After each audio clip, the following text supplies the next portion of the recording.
ನಿಮ್ಮ ಎಲ್ಲ ರೀತಿಯ ರೋಗಗಳಿಗೆ ಅತ್ಯುತ್ತಮ ತಪಾಸಣೆ ನಡೆಸಿ ಸೂಕ್ತ ಚಿಕಿತ್ಸೆ ನೀಡುತ್ತಾರೆ. ಇಲ್ಲಿ ಜನರಲ್ ಮೆಡಿಸಿನ್, ಗೈನಕಾಲಜಿ.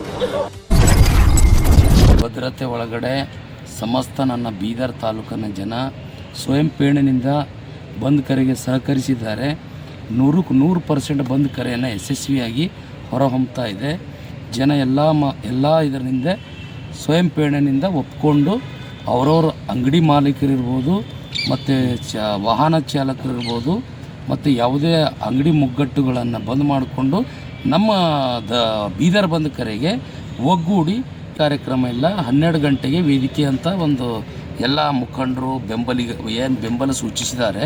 ಅವರೆಲ್ಲ ಪ್ರಮುಖರು ಬಂದು ಅಲ್ಲಿ ಮಾತನಾಡಿ ಭಾಳ ದೊಡ್ಡ ಪ್ರಮಾಣದಲ್ಲಿ ಒಂದು ಸಾವಿರಾರು ಗಂಟೆಲೆ ನಾವು 15,000 ಜನ ಅಂತ ನಾವು ಒಂದು ಅಂದಾಜು ಇಟ್ಟಿದ್ದೀವಿ.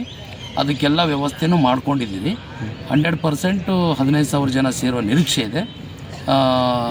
ಮೇ ಬಿ 12 ಗಂಟೆಗೆ ಪಕ್ಷದ ಪರವಾಗಿದ್ದವರಲ್ಲ, ನಾವು ಹೋರಾಟಗಾರರು.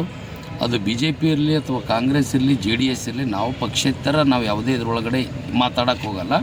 ನಾವು ಒಂದು ಸಾಮಾಜಿಕ ಪ್ರಜಾಪ್ರಭುತ್ವ ನೆಲೆಗಟ್ಟಲ್ಲಿ ಕೆಲಸ ಮಾಡುವವರು ನಾವು ಹೋರಾಟಗಾರರು. ನಾವೆಲ್ಲದರೂ ಒಂದೇ ಇದು ಕೊಡ್ತೀವಿ ಸಂದೇಶ. ಡಾಕ್ಟರ್ ಬಾಬಾ ಸಾಹೇಬ್ ಅಂಬೇಡ್ಕರ್ ಅವರಿಗೆ ಯಾವುದೇ ಪಕ್ಷ ಇರಲಿ, ಯಾವುದೇ ವ್ಯಕ್ತಿ ಇರಲಿ, ಅವರು ಹಗುರವಾಗಿ ಮಾತಾಡಲಿ, ಅದರ ಪ್ರತಿ ಉತ್ತರವನ್ನು ನಾವು ಸ್ವಾಭಿಮಾನಿ ಸಂಘಟನೆಯವರು ಕೊಡ್ತಿಲ್ಲ. ಸದನದಲ್ಲಿ ಮಾತಾಡಿದ್ದು ಅಮಿತ್ ಶಾ 18ನೇ ತಾರೀಕು, 18 ಅಥವಾ 19ಕ್ಕೆ ಇಡೀ ಕಾಂಗ್ರೆಸ್ ಪಕ್ಷವನ್ನು ರಾಷ್ಟ್ರ ಮಟ್ಟದಲ್ಲಿ ಪಾರ್ಲಿಮೆಂಟ್ ಎದುರುಗಡೆ ಭಾಳ ದೊಡ್ಡ ಪ್ರೊಟೆಸ್ಟ್ ಮಾಡ್ತು. ಹಿಂದೇಟೆಲ್ಲ ಹಾಕಿದೆ ಅದು. ಅವರು ಪ್ರತಿಭಟನೆ ಮೂಲಕ ಅವರು ಇದು ಕೊಟ್ಟಿದ್ದರು BJP ಪಾರ್ಟಿಗೆ ಎಚ್ಚರಿಕೆ. ಆದರೆ ಪ್ರತಿದಿನ ಪ್ರತಿ ಉತ್ತರ ಕೊಡಬೇಕು ಅಂತ ಅವರೇನು ಇದು ಮಾಡಿಲ್ಲ. ಸೊ ಈಗಾಗಲೇ ದೇಶದಾದಂಥ ರಾಜ್ಯಗಳಿಗೆ ಮತ್ತು ರಾಷ್ಟ್ರದಲ್ಲಿ ನಡೀತಕ್ಕಂಥ ವ್ಯಾಪಕವಾದಂಥ ಪ್ರತಿವಿರೋಧ BJP ಮೇಲೆ ಇದೆ. ಇವಾಗ ಬೀದರ್ ಬಂದ್ ಕರೆ ಜೊತೆಗೆ ನಾವು ರಾಜ್ಯ ಬಂದ್ ಕರೆ ಕೊಡಬೇಕು. ರಾಜ್ಯ ಕೊಟ್ಟಿದ ಮೇಲೆ ಇಡೀ ದೇಶನೇ ಬಂದ್ ಆಗ್ತದೆ.